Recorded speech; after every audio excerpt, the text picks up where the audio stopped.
Hi, YouTubers. Something important, something kind of damn important. So, today's Medical Thursday right now. So, Medical Thursday big ask right now. So, also not Doctor for the last damn time. So, something kind of damn important. So, which basically is essentially coffee and health. How do they relate? So, you have coffee, nice big ass coffee, like the big ass cigar, whether it's coffee beans, you have actual coffee, the coffee you drink, and how do they relate in terms of health? So, I want to spend a couple minutes talking about studies about coffee, and obviously, I'm not a damn doctor. For a better word, I'm not a fucking doctor, so obviously I'm not liable if anything happens to you. So purely general information, take it with a grain of salt. Anyway, so coffee is a very old substance. This goes back, many hundreds of years, probably even longer than that. And up until probably very recently, a lot of doctors actually thought coffee was pretty bad for you. Back in the 1970s and 1980s, if you read studies on coffee, you would be very surprised, for a better word, very fucking surprised by how they view coffee back, 40 or 50 years ago, because back 40 or 50 years ago, people viewed coffee as a very dangerous, very addictive substance, highly addictive, also very dangerous. There are some older studies that even tie coffee drinking to increased risk of pancreatic cancer, which is like one of the worst cancers you can possibly get.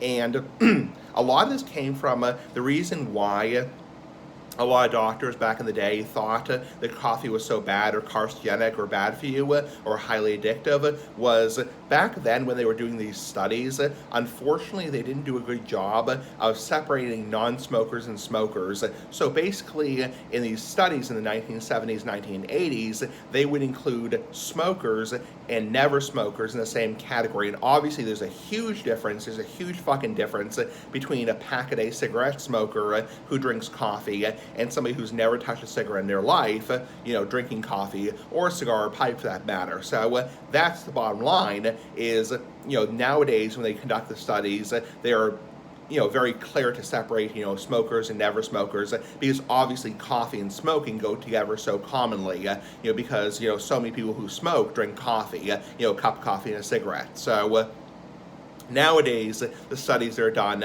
in present day are done on people who are both smokers and non-smokers, but they make sure to separate them. So, because obviously a smoker has, naturally has carcinogens a lot more than a non-smoker. Anyway, enough of that crap. So nowadays, coffee, even if you drink a lot of it, even if you drink a lot of coffee, it's actually not that bad for you. And this is actually referencing an article I read about 7 years ago. Even drinking 3 or 4 cups of coffee a day is actually pretty damn healthy for you. So, now, keep in mind with coffee, there are a couple things to keep in mind.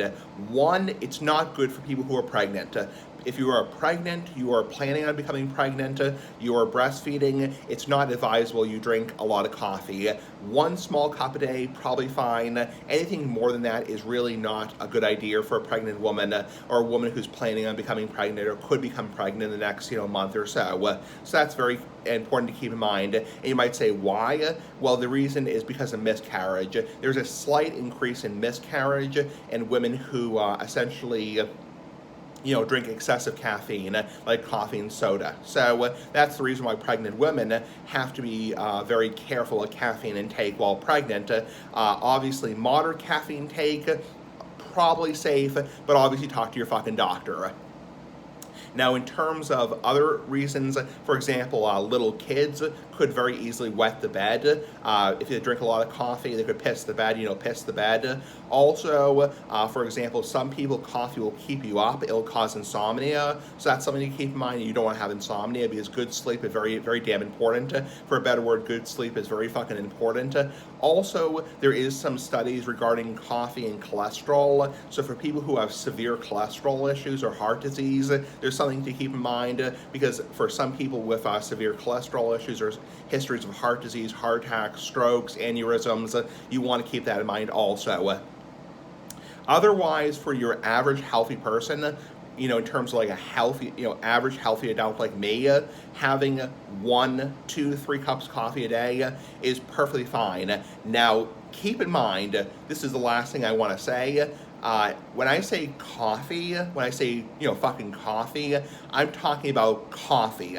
I'm not talking about mocha lattes, frappuccinos, lappuccinos, those sugar drinks you get like Dunkin' Donuts, for example. So this study that I read, and also the studies, the study I'm quoting right now, and the studies I've read over the years, this is talking about coffee, fucking coffee. It's not talking about like mocha lattes, flavored iced coffees. They're loaded with sugar, that have like all those like whipped cream and like, swirls, very popular with like the Gen Z kids. The Gen Z kids are so crazy over those like flavored iced coffees, and like mocha lattes and frappuccinos. So when I say coffee is healthy for you, I'm talking about black coffee. I'm not talking about mocha lattes or frappuccinos. I'm talking about black coffee or a little bit of light cream or a small amount of sugar, small amount of cane sugar. I'm not talking about like a mocha latte, frappuccino, ice cream sundae. So just want to get that shit across. Anyway, that's about it. So I rambled on long enough. Coffee is very healthy for you overall. Bye.